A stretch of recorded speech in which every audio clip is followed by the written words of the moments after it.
Pascal, did you think it was going to happen there in the third period with that push that you guys made? You seem to have a lot of momentum. Yeah, I really liked the third. I liked the start too. I thought we pushed hard in the first period. Few individual mistakes cost us a few goals. Their power play goal, it's off the skate and then right on the tape. You look at those guys playing, and since the beginning of the season, but if you just look at the last strip, the way we just never stop.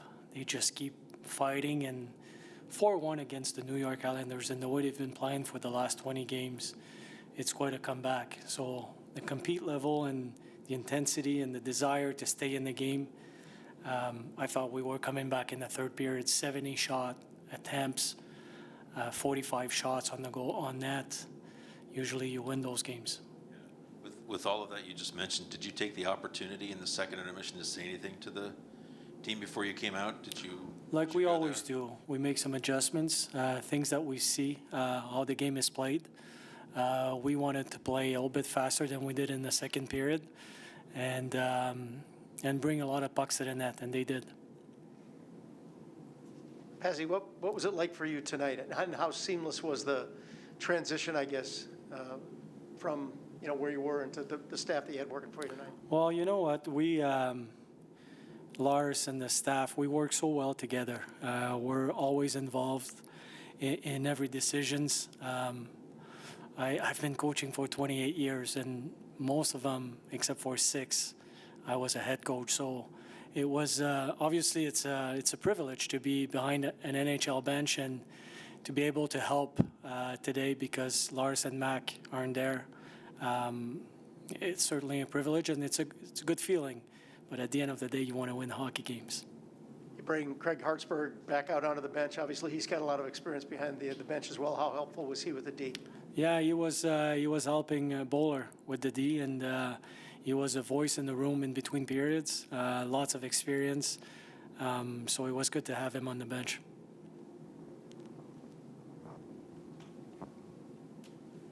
We all know that Vladislav Gavrikov is quite a defensive player, but I mean, 2 goals tonight. He's got all the assists this year. Has he shown something to you guys this year that, I mean, he can be a two-way defender? Well, he can shoot the puck. If when you look at him in practices, he's got a heavy shot. He's got a good read. His timing to get to the net in the offensive zone is pretty good. He had multiple chances in the last few games. Tonight, he took advantage of them.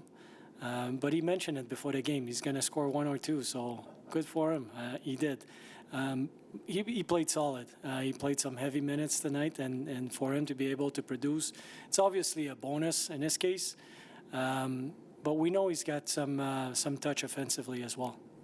You have a number of guys on that back end who can put the puck in the net. I mean, how nice is that? I guess when we look at this team going forward, knowing that you have all these defensemen here, and you can get goals from pretty much any of them. Yeah, all of our D can move the puck.